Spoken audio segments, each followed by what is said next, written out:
Wallahi dahsyat amalan ini, wallahi dahsyat, manfaatnya banyak untuk menyembuh penyakit, menabulkan hajat, memudahkan urusan, dan tidak pernah saya sampaikan amalan ini, semua alhamdulillah berhasil mendapatkan hajatnya. Oleh karena itu saya kasih satu amalan, insyaallah mudah-mudahan bermanfaat. Sedekah subuh. Sedekah subuh, kenapa saya berkata sedekah subuh? Bukan berarti tidak boleh sedekah di waktu yang lain. Semua sedekah boleh di setiap waktu dan setiap saat, hari Jumat maupun selain hari Jumat. Tapi sedekah subuh itu termasuk sedekah yang terbaik. Kenapa? Bukan kata saya, tapi kata Rasulullah sallallahu alaihi wasallam. Setiap waktu subuh Allah turunkan malaikat, tugasnya mendoakan orang yang bersedekah subuh hari. Allahumma a'ti munfiqan khalafa. Ya Allah, ganti yang lebih baik bagi orang yang infak di subuh hari. Ibu-ibu lagi halangan tidak salat, sebelum beraktivitas isi sedekah subuh. Anda tidak usah susah-susah mencari anak yatim dan orang miskin di subuh hari. Mulai hari ini masing-masing bikin kotak amal atau botol atau kaleng, simpan di rumah. Setiap habis salat subuh sebelum beraktivitas isi sedekahnya. Apalagi kalau sedekah itu disertai doa. Begitu anda sedekah, sebutkan hajatmu. Ya Allah, dengan berkah sedekah ini, ya Allah, saya ingin nikah. Mudahkan jodoh. Nikah lagi juga boleh doa, tidak apa-apa. Ada yang sedang melamar kerjaan, anda isi, wallahi dahsyat amalan ini, wallahi dahsyat, manfaatnya banyak untuk menyembuh penyakit, menabulkan hajat, memudahkan urusan, dan tidak pernah saya sampaikan amalan ini, semua alhamdulillah berhasil mendapatkan hajatnya. Begitu anda isi doa, ya Allah, dengan berkah sedekah ini mudahkan lamaran kerjaan saya. Ya Allah, dengan berkah sedekah ini mohon titipkan pahalanya untuk kedua orang tua saya. Kalau ada yang merasa dirinya suka marah, suka emosi, ya Allah, dengan berkah sedekah ini tenangkan hati dan jiwa saya agar tidak emosi lagi. Ya Allah, dengan berkah sedekah ini karuniai kepada aku anak penghafal Al-Quran. Bu, jemaah sekalian, saya berkeluarga 12 bersaudara, timnas, dan kami sudah memang sudah disusun satu lusin. 12 ini mempersiapkan kalau timnas kita belum mampu membawa juara, insyaallah kami sekeluarga siap mengganti timnas. Alhamdulillah, dari saudara saya 12 ini 10 penghafal Al-Quran. Tapi orang tua saya awam, percaya enggak? Orang tua saya bukan ulama, bukan kiai, bukan ustaz. Ayah saya belajar kelas 3 SD. Ibu saya tidak pernah masuk sekolah sama sekali. Sampai usia 40 tahun masih buta huruf, tidak bisa baca Quran. Tapi Allah berikan karunia keturunan penghafal Al-Quran. Berkat apa? Salat mereka dan sedekah mereka, termasuk doa.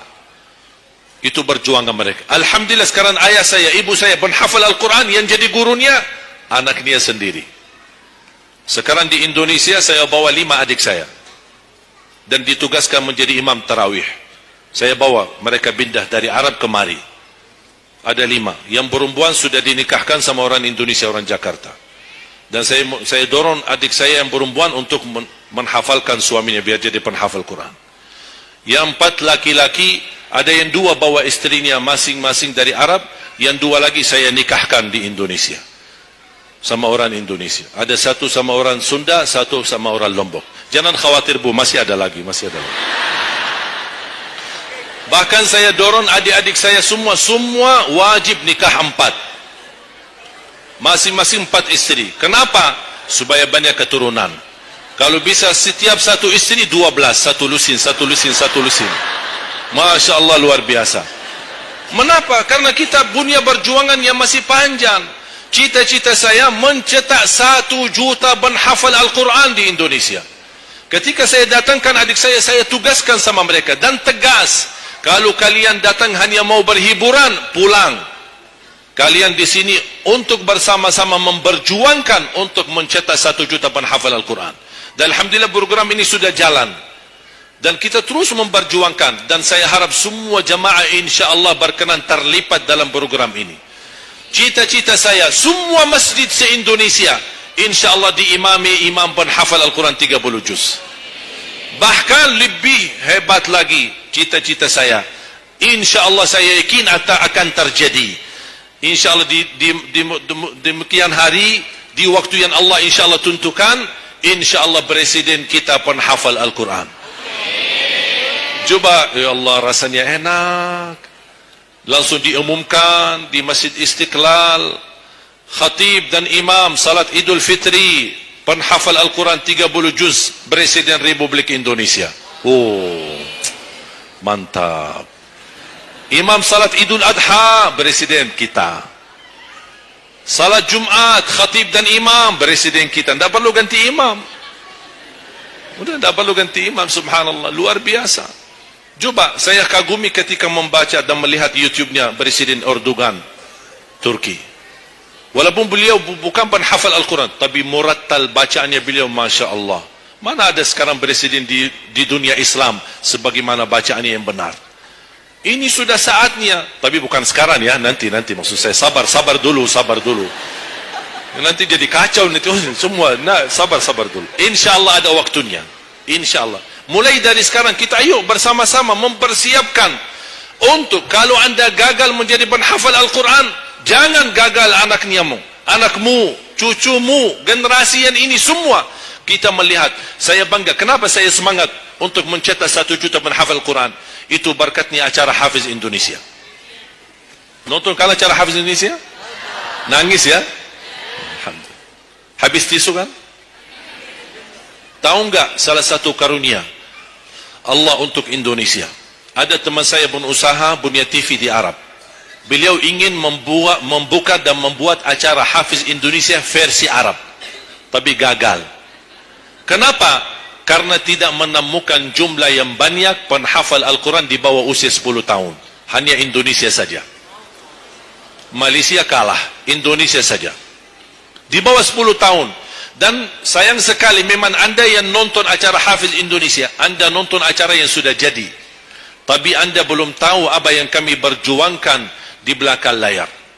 Sebelum acara Hafiz Indonesia, 4 bulan bekerja keras, sambil tim turun ke lapangan, ke desa-desa, kampung-kampung, ke pulau-pulau, untuk menumpulkan dan mendatangkan, menghadirkan para penghafal Al-Quran. Ketika dibawa di Jakarta, 2 bulan berturut-turut kami didik mereka.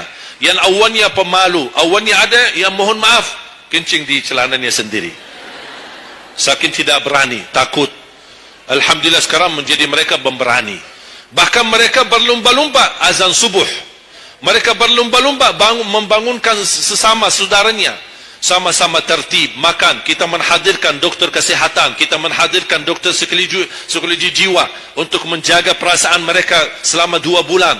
Didampingi kadang-kadang ibu mereka, didampingi kadang-kadang ayah-ayah mereka.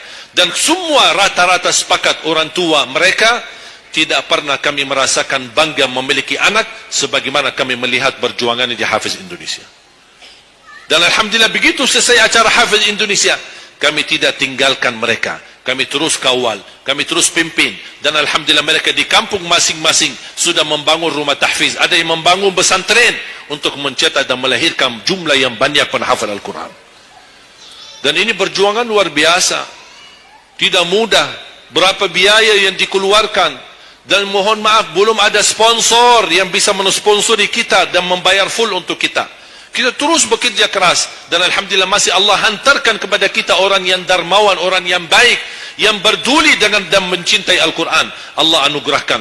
Wallahi menurut saya, saat ini, zaman ini, sedekah yang terbaik dan yang termulia, semua apapun yang terkait dengan Al-Quran, itulah yang termulia.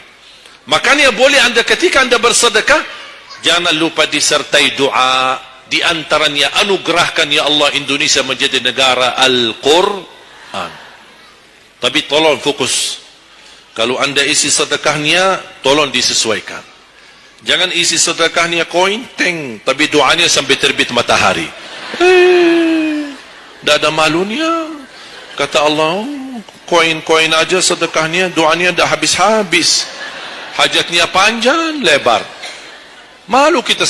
Bukan Allah tidak bisa. Allah maha bisa menabulkan hajat. Tapi kita malu sama Allah. Kau cuma bikin teng, ya Allah, ya Allah, ya Allah, panjang. Fokus. Kalau usulan saya, satu sedekah, satu hajat. Satu sedekah, satu hajat. Dan insyaAllah akan anda melihat manfaatnya.